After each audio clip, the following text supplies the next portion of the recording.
बहुत पुरानी कहानी है जिसको आप अच्छी तरह से जानते हैं।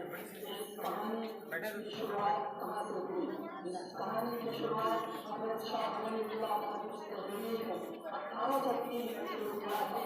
इसको हासिल करने के लिए हमारे उलमाए किराम ने दुश्वार कुर्बानियां दी हैं और अपनी कुर्बानियों के नतीजे में और काविशों के नतीजे में हम आज जश्न आज़ादी मना रहे हैं। यकीनन इस कुर्बानी को हासिल करने के लिए हमने अपने खून और पसीने को बहाया है, तो इसकी खुशी भी हमें उसी तरह होनी चाहिए।